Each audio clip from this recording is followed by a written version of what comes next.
बच्चों part first और part second के बाद मेरे ख्याल में टोटोमेरिज्म की प्रॉब्लम सॉल्व होने लगी होंगी, लेकिन कुछ अभी भी समस्याएं आ रही होंगी जो इस वीडियो को देखने के बाद सारी क्लियर हो जाएंगी। मैं पार्ट थर्ड लेकर आया हूं जिसमें कुछ एग्जांपल ले रहा हूं, सीखते जाना। पिछले वीडियो मैंने बताया था कि कीटो फॉर्म इनॉल से मोर स्टेबल होती है, लेकिन ऑलवेज नहीं।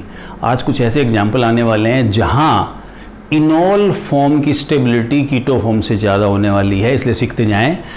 ये लीजिए, मैं एक बात करता हूँ पैराटोटोमेरिज्म की। एक नाम दे दिया हमने कि पैराटोटोमेरिज्म नाम की भी एक टर्म है। मैंने क्या किया, एक कीटो फॉर्म लिखा और मैं बता चुका हूँ एलाइलिक हाइड्रोजन टोटोमेरिज्म में हिस्सा लेती है, तो मैंने इस पर जो बेसिक मीडियम बनाया तो नो डाउट यहाँ जो हाइड्रोजन है वो इसके साथ निकल जाएगी। और ऐसा होते ही मेरे पास ये लो यहाँ नेगेटिव चार्ज आ गया। अब ये नेगेटिव चार्ज रेजोनेंस करेगा और रेजोनेंस करने से नेगेटिव यहाँ आ गया, तो ऐसा होने से पता है क्या हुआ, मेरे पास यहाँ O माइनस आ गया है और अब मेरा जो वाटर था उसका H प्लस आकर यहाँ जुड़ जाएगा और ऐसा होने से फिनॉल बन गया। देखिए, हमने हमेशा फिनॉल का यही फॉर्मूला लिखा है, ये तो नहीं लिखा। और मैंने पिछले वीडियो में क्या बोला था कि जिस फॉर्मूले को हम जिस फॉर्म में लिखते हैं वो स्टेबल फॉर्म ही तो होती है। हमें पता है फिनॉल का फॉर्मूला हमेशा ये लिखा जाता है, ये इनॉल फॉर्म ही तो है, डबल बॉन्ड पे OH नहीं है क्या यहाँ। इसका मतलब इस बार इनॉल फॉर्म मोर स्टेबल है, ये लेस स्टेबल है, ध्यान रहे, और ये मोर स्टेबल है और कारण पकड़ में आ गया हो, एरोमेटिसिटी मिल गई जो कि यहाँ नहीं थी। तो मैं इसको डायरेक्ट लिख सकता हूं कि जब मुझे ये मिलता है, इसका मुझे इनॉल फॉर्म बनाना, तो मुझे पता होना चाहिए कि यहाँ हाइड्रोजन है, वो निकलेगी, और वो निकलेगी तो मैं कह सकता हूं कि यहाँ नेगेटिव आएगा, वो नेगेटिव यहाँ, ये यहाँ जाएगा, और मैं डायरेक्ट बना दूं कि मुझे ये आंसर मिल जाएगा। क्लियर है मेरी बात। चूंकि बिल्कुल सामने वाली हाइड्रोजन ऊपर जाती है, इसलिए इसको नाम दे दिया अपन ने पैराटोटोमेरिज्म। पकड़ में आ गया हो। एक एग्जाम्पल, हालांकि बहुत सारे हो सकते हैं, मैं एक एग्जाम्पल इस कैटेगरी में और ले रहा हूं और समझना। मैंने ये फॉर्मूला लिखा, इसके आगे मान लो बेसिक। अब देखिए, ये मेरी कंडीशन आ गई, ये क्या पड़ा है मेरे पास, एसिडिक हाइड्रोजन। अब क्या होगा देखते जाएं। बेस क्या करेगा, इस हाइड्रोजन को निकालेगा, यहाँ नेगेटिव चार्ज आ गया, नेगेटिव चार्ज यहाँ शिफ्ट होगा, ये यहाँ शिफ्ट होगा, ये यहाँ शिफ्ट होगा, यहाँ नेगेटिव आ गया, और अब जब ये H प्लस वाटर बन के हटी थी, वो H प्लस आके यहाँ जुड़ जाएगा। तो मैं डायरेक्ट लिखना चाहता हूँ, ऐसा होने से ये वाली हाइड्रोजन ऊपर चली गई है, ये लो, और यहाँ नाइट्रोजन पड़ा है। पहले भी एरोमेटिक थी रिंग, अभी भी एरोमेटिक है, लेकिन इन दोनों में से इसकी स्टेबिलिटी ज्यादा है। वही कारण है कि इस बॉन्ड की डिसोसिएशन एनर्जी ज्यादा होती है। फिर सामने वाली पोजीशन से हाइड्रोजन ऊपर गई है, देयरफॉर मैं इसको पैराटोटोमेरिज्म बोलूंगा। तो पैराटोटोमेरिज्म नाम की टर्म जब भी आए, एग्जाम्पल और भी हो सकते हैं, समझ में आ गया हो। अब मैंने जितने भी एग्जाम्पल लिए उन सब में कार्बोनिल ग्रुप था, लेकिन एक बार था। अब मैं डाई कार्बोनिल ले रहा हूं, तो डाई कार्बोनिल कंपाउंड जो होंगे ना, यहां एक बहुत शानदार क्वेश्चंस हैं। डाई कार्बोनिल कंपाउंड में मैं दो कैटेगरी बनाना चाहता हूं, अल्फा अल्फा, और मैं अल्फा की बजाय अल्फा डाई कार्बोनिल बोलना चाहता हूं और बीटा डाई कार्बोनिल बोलना चाहता हूं। हमें इन दोनों के एग्जाम्पल लेने हैं। पहले मैं अल्फा डाई कार्बोनिल दो फॉर्मूले ले रहा हूं क्योंकि उनकी इंपोर्टेंस है इस आइसोमेरिज्म में। अल्फा डाई कार्बोनिल का मतलब है पास वाली पोजीशन पर दो CO आ गए। नो डाउट मेरी टोटोमेरिज्म की कंडीशन नजर आ रही है। पहली कंडीशन ये रही, दूसरी अल्फा हाइड्रोजन पड़ी है, बिल्कुल ये टोटोमेरिज्म शो करेगा। लेकिन इसके बारे में बोला जाता है कि ये लगभग, मैं कह सकता हूं 100%, लगभग 100% ये कीटो फॉर्म में रहता है, मतलब इसकी इनॉल फॉर्म अनस्टेबल है। कारण क्या है, समझते जाना। देखिए, ये दो मोर इलेक्ट्रॉन रिच ग्रुप है, पाई बॉन्ड भी है, लोन पेयर भी है, बहुत जबरदस्त रिपल्शन है। उस रिपल्शन को कम करने के लिए हमें पता है कि सिग्मा बॉन्ड रूम टेम्परेचर पर रोटेट होता रहता है, तो ये ट्रांसॉइड फॉर्म में आ जाते हैं, मतलब बॉन्ड घूमने से दोनों CO अपोजिट हो गए, और अपोजिट होने से रिपल्शन कम हो गया, स्टेबिलिटी बढ़ गई। और मैं इसकी इनॉल फॉर्म किसी भी एक तरफ बना दूं, तो मान लीजिए मैंने इनॉल बना दिया, वो इनॉल ये बन गया, ये इनॉल फॉर्म बन गया। और फिर वही बात, कीटो मोर स्टेबल है due to high bond dissociation energy और CO ग्रुप। मैंने ये एग्जांपल क्यों लिया, उसका कारण अब आ रहा है कि अब मैं cyclic alpha di carbonyl compound ले रहा हूं। बहुत जबरदस्त पॉइंट आ रहा है बच्चों, बहुत इंपॉर्टेंट पॉइंट आ रहा है। इसके बारे में बोला जाता है कि लगभग 100% इसकी इनॉल फॉर्म मिलती है, मतलब ये इनॉल में मोर स्टेबल है। तो मैंने स्टार्टिंग में भी कहा था वीडियो में कि आज इस वीडियो के अंदर आपको इनॉल फॉर्म ज़्यादा स्टेबल मिलने वाली है। थोड़ी देर पहले फिनॉल एक इनॉल फॉर्म था, अब मैं कह रहा हूं इस फॉर्मूले का भी इनॉल फॉर्म इसकी कीटो से ज़्यादा स्टेबल है। लगभग 100% ये फॉर्मूला इनॉल फॉर्म में ही मिलता है। अब कारण देखिए क्या है, यहां क्या था, फॉर्मूला ओपन चेन था, दोनों सीओ में रिपल्शन कम कैसे हुआ, बॉन्ड घूम गया, दोनों फॉर्म एंटी चली गई, अपोजिट साइड में चली गई। हमें पता है फिर यहां पास सीओ है, यहां बहुत जबरदस्त रिपल्शन है, लेकिन हमें पता है रिंग में रेस्ट्रिक्टेड रोटेशन होता है, रिंग ऐसे रोटेट नहीं होती है, बॉन्ड ऐसे घूमेगा नहीं साइकिल का। तो अब ये क्या करेंगे, टॉटोमेरिज्म शो करेंगे। किसी एक तरफ की अल्फा हाइड्रोजन जो है, मान लीजिए यहां की अल्फा हाइड्रोजन यहां से लेगी, पाई बॉन्ड यहां आ गया, और ऐसा होने से इनॉल बना, इस इनॉल में हाइड्रोजन बॉन्ड बन गया। और हाइड्रोजन बॉन्ड बनने से कहां तो ये रिपेल कर रहे थे, और जैसे ही इनॉल बना इनके बीच में अट्रैक्शन बन गया, और अट्रैक्शन बनने से स्टेबिलिटी बढ़ गई। मेरी ये बात समझ में आ गई होगी बच्चों।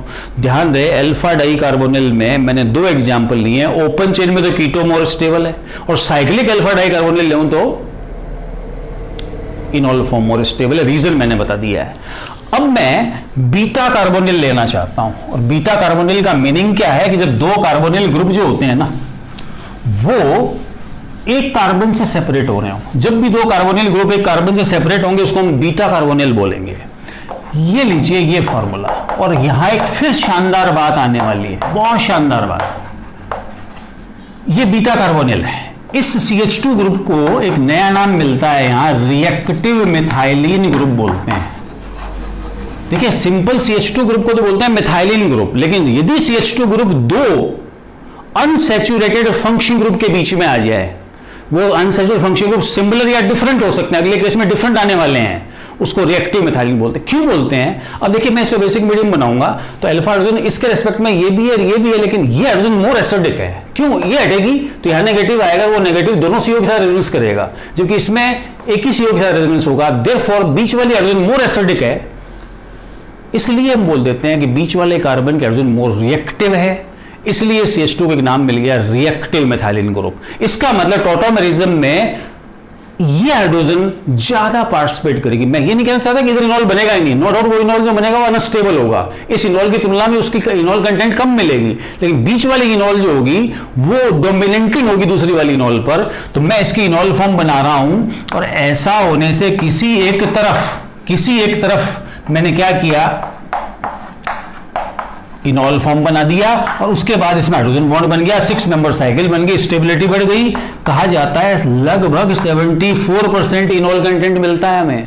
इस वीडियो में आप देख रहे हैं कि इनॉल कंटेंट ज्यादा आ रहा है, समझ में आ रही होगी मेरी बात। हाइड्रोजन बॉन्ड बहुत इंपॉर्टेंट बॉन्ड है, और वो आप क्या देख रहे हैं कि स्टेबिलिटी को अफेक्ट कर रहा है, इनॉल फॉर्म की स्टेबिलिटी को अफेक्ट कर रहा है। ये बात यहां तक समझ में आ गई। तो बीटा कार्बोनिल क्या होते हैं समझ में आया हो। एक जबरदस्त एग्जांपल, जब टॉटोमेरिज्म पढ़ाई जाती है इस एग्जांपल को जरूर लिया जाता है। सबने ये नाम सुन रखा है AAE या EAA, एसीटो एसिटिक एस्टर या इथाइल एसीटो एसीटेट, इसको बीटा कीटो एस्टर बोला जाता है। मतलब जो टॉटोमेरिज्म की बात है, यदि ये एग्जांपल अपन नहीं लेते हैं तो टॉटोमेरिज्म इनकम्प्लीट मानी जाती है। ध्यान रहे ये फॉर्मूला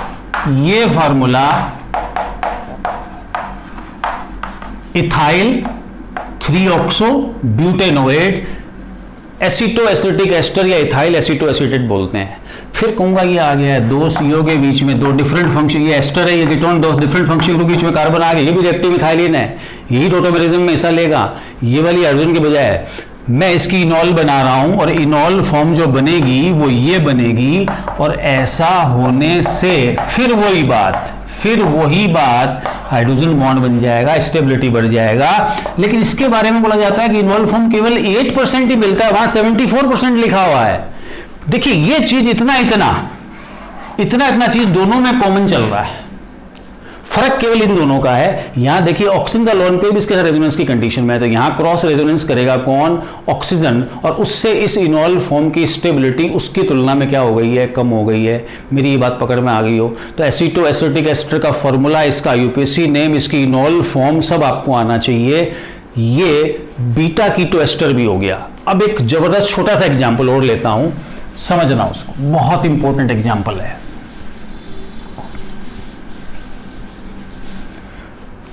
पार्ट फर्स्ट में मैंने कहा था कि HCN भी टॉटोमेरिज्म शो करता है, क्योंकि फर्स्ट कंडीशन ये रही और सेकंड कंडीशन ये रही, पार्ट फर्स्ट से बोल रहा हूं। इमीडिएटली ये टॉटोमराइज होकर HNC बनाता है। ध्यान रहे, हर बुक में ये क्वेश्चन है कि HCN और HNC में क्या रिलेशनशिप है। नो डाउट हम जब फंक्शन ग्रुप आइसोमरिज्म पढ़ते हैं तो हम क्या बोलते हैं, साइनाइड एंड आइसोसाइनाइड और फंक्शन ग्रुप आइसोमर बिल्कुल होते हैं, और मैंने कहा है टोटोमर फंक्शन ग्रुप आइसोमर होते हैं। लेकिन ध्यान रहे, साइनाइड और आइसोसाइनाइड फंक्शन ग्रुप आइसोमर हैं, लेकिन HCN और HNC function group as well as tautomer हैं। मोर करेक्ट, सिंगल करेक्ट में टोटोमर पर आंसर लगाना है, क्योंकि आप क्या देख रहे हैं, कार्बन पे जुड़ी हुई हाइड्रोजन नाइट्रोजन पे पहुंच गई। अब देखिए यहां कोई भी कीटो रिनॉल फॉर्म नहीं है ही नहीं, कीटो फॉर्म ही नहीं है मेरे पास, तो इस समय क्या बोलते हैं पता है इनको डायड फॉर्म बोलते हैं या डायड आइसोमर बोलते हैं। तो ये डायड ट्राइड का मीनिंग बता रहा हूं, ध्यान रहे। जिस एटम से हाइड्रोजन प्रोटॉन बनकर हटती है उस एटम को 1 नंबर देना है, और जिस तरफ जाती है उस तरफ नंबरिंग करना है। तो मेरी हाइड्रोजन पहले एटम से दूसरे पे पहुंच गई, मतलब कार्बन से नाइट्रोजन पे पहुंच गई, तो फर्स्ट से सेकंड पे मतलब 1-2 ऑसिलेट हुई हाइड्रोजन, 1-2 ऑसिलेशन हुआ हाइड्रोजन का in the form of proton, therefore उसको क्या बोलते हैं अपन, डायड फॉर्म। यदि 1-3 पोजीशन पे होगा तो क्या बोल देंगे, ट्राइड फॉर्म। मेरी बात समझ में आ गई हो? कैसे हुआ ये सारा कुछ देखते जाओ। इसकी इलेक्ट्रॉन नेगेटिविटी ज्यादा, मैंने पोलरिटी घुमाया, पोलरिटी घुमाने से नेगेटिव आया, नाइट्रोजन पे लॉन पेयर था ही, यहाँ पॉजिटिव आ गया। अब ये अनस्टेबल हो गया, तो ये क्या करेगा, इस बॉन्ड के इलेक्ट्रॉन खींचेगा, इस बॉन्ड के दोनों इलेक्ट्रॉन कार्बन पे आ गए, चार्ज खत्म हो गया, ये प्रोटॉन बनकर यहाँ चला गया। तो पता है कार्बन नाइट्रोजन डबल बॉन्ड रहा, ये एक इलेक्ट्रॉन का पेयर यहाँ पड़ा है, नाइट्रोजन पे हाइड्रोजन जाके जुड़ गई, प्लस का प्लस खत्म, इसका माइनस खत्म, नाइट्रोजन पे एक लॉन पेयर पड़ा है, इसका ऑक्टेट कंप्लीट है लेकिन इसका कंप्लीट नहीं है, ये लॉन पेयर डोनेट करके बॉन्ड बना लेगा, कोऑर्डिनेट बॉन्ड बन गया, HNC फॉर्म हो गया। आप खुद देख रहे हैं कार्बन से कहां चलेगी हाइड्रोजन, नाइट्रोजन पर, पहले आइटम से दूसरे आइटम पे गई, इसलिए इसको मैं डायड फॉर्म बोलूंगा। समझ में आ गया सबको? मैंने एक पॉइंट बोला है अभी कि सारे साइनाइड और आइसोसाइनाइड, जैसे मान लीजिए CH3CN एंड CH3NC में कोई रिलेशनशिप पूछे मुझसे, they are only and only function group isomer, not tautomer. जबकि ये आपस में क्या है, tautomer as well as FGI, मतलब फंक्शन ग्रुप आइसोमर है। साइनाइड पार्ट फर्स्ट वीडियो में बोला है मैंने टोटोमेरिज्म के, इसमें भी टोटोमेरिज्म आती है। कैसे आएगी, ये पोलरिटी इधर जाएगा, माइनस आएगा, प्लस आएगा, इस प्लस को मैं यहां से खत्म करूंगा, ये प्रोटॉन यहां से यहां चला जाएगा। पता है क्या बना, ये लो, ये इसका टोटोमर है। कहां बना है, आइसोसाइनाइड। अब देखिए हाइड्रोजन यहां से नाइट्रोजन की तरफ जा रहा है, पहले से तीसरे एटम पे जा रहा है, तो पता है इनको मैं क्या बोलने वाला हूं, इनको मैं ट्राइड फॉर्म बोलूंगा। तो डायट्राइड क्या होता है मैंने समझा दिया बच्चों। एक एग्जांपल मैं और लेता हूं, मान लीजिए मैं नाइट्रो एल्केन की बात करूं, और इस फंक्शन ग्रुप को हम नाइट्रो बोलते हैं। हमने ये पोलरिटी घुमाया और मेरे पास अल्फा हाइड्रोजन है, इस बॉन्ड के इलेक्ट्रॉन यहां, ये प्रोटॉन बनकर इस जगह चला गया, तो ऐसा होने से मुझे ये फॉर्मूला मिलता है जिसको AC या स्यूडो नाइट्रोफॉर्म बोलते हैं। ये भी टोटोमेरिज्म है, पहले से तीसरे एटम पे गया, इसलिए इनको भी ट्राइड फॉर्म बोला जाता है। समझ में आ गया हो? ये है डायड और ट्राइड फॉर्म। एक एग्जांपल अपन एमाइड का और लेते हैं, जिससे अपन ने पार्ट फर्स्ट में जो गुआनिन एडेनिन लिखा था वो भी क्लियर हो जाए, सीखते हुए चलना, अच्छी तरह से समझना। ये लीजिए मैंने एमाइड लिखा और इसकी इनॉल फॉर्म ये लिखी जाती है और इसको इमीडॉल बोलते हैं। इमाइड एंड इमीडॉल आर टोटोमर। आप क्या देख रहे हैं, नाइट्रोजन पे जुड़ी हाइड्रोजन ऑक्सीजन पे पहुंच गई, हाइड्रोजन दो एटम के बीच ऑसिलेट हो रही है, जगह बदल रही है, टोटोमेरिज्म है। अब एक बात है कि इन दोनों की स्टेबिलिटी कंपेयर करना है। फिर वही बात, एमाइड का फॉर्मूला हमेशा ये लिखते हैं कि हम लिखते हैं जिस फॉर्मूले को जिस फॉर्म में लिखा जाता है वो स्टेबल फॉर्म। लॉजिकल बात क्या है, डबल बॉन्ड और डबल बॉन्ड की बॉन्ड डिसोज एनर्जी कंपेयर कर लें। कार्बन ऑक्सीजन बॉन्ड की D'Souza energy carbon nitrogen double bond से ज्यादा है, दैट्स व्हाई इसकी स्टेबिलिटी ज्यादा है। तो अब मैं बात करूंगा, ये फॉर्मूला था मेरा यूरेसिल का, ये लो, ये था यूरेसिल, समझ में आ गया हो। ये पड़ी मेरी कंडीशन, ये पोलरिटी घूमेगी, यहां प्लस आएगा, नाइट्रोजन लॉन पेयर देगा, यहां प्लस आएगा, ये प्रोटॉन यहां से यहां ट्रांसफर हो गया, ऐसे ही ये प्रोटॉन यहां और ये यहां आ गया। पता है क्या बन गया, ये लीजिए डबल बॉन्ड आ गए, ये लो यूरेसिल में टोटोमेरिज्म बता दी मैंने। पार्ट फर्स्ट में कहा था हमारी बॉडी में ऐसे फॉर्मूले हैं जहाँ टोटोमेरिज्म होती है, मैंने प्रूव करके दिखा दिया है। मेरी बातें समझ में आ गई हों। टोटोमेरिज्म के कितने ही और एग्जाम्पल हो सकते हैं बच्चों। एक सुपर्ब एग्जाम्पल ले रहा हूँ, सीखना उसको, सीखना। दो शानदार एग्जाम्पल और ले रहा हूँ। मुझे एक फॉर्मूला ये मिला मान लो, और मुझसे पूछा गया क्या टोटोमेरिज्म आएगा, तो नो डाउट कार्बोनिल ग्रुप ये रहा, कॉन्जुगेशन पढ़ा है, ये आप एलाइलिक मान लो, ये अल्फा मान लो, और आपको हाइड्रोजन नजर आ रही है, आप कहेंगे बिल्कुल आएगा। लेकिन ध्यान रहे यहाँ टोटोमेरिज्म नहीं आती। मान लो आ गई होती तो क्या होता भाई, ये होता और ये एंटी एरोमेटिक बन गया। और anti aromatic form room temperature पर फॉर्म नहीं होती, हाईली अनस्टेबल होती है, इसलिए इस फॉर्मूले में टोटोमेरिज्म नहीं आती। ये फॉर्मूला 100% कीटो फॉर्म में ही रहना पसंद करता है। मेरा पॉइंट पकड़ में आ गया हो। एक एग्जाम्पल ये देखें, जैसे मान लो मुझे ये फॉर्मूला मिल जाए, 3 कीटोनिक फंक्शन ग्रुप ले आया, इसके बारे में बोला जाता है कि ये फॉर्मूला 100% इनॉल फॉर्म में मिलता है। अब कैसे मिलता है, आपके सामने इसकी इनॉल बनाता हूं, यहां से हाइड्रोजन यहां भेज के डबल बॉन्ड बना देता हूं।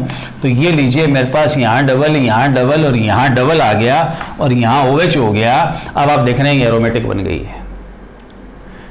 यहां नॉन एरोमेटिक था, वहां एरोमेटिक हो गया, स्टेबिलिटी बढ़ा है, दैट्स वाई रिएक्शन फॉरवर्ड जाएगा, और फॉरवर्ड जाएगा तो इनॉल फॉर्म की स्टेबिलिटी ज़्यादा हो गया। मेरी बात समझ में आ गई हो।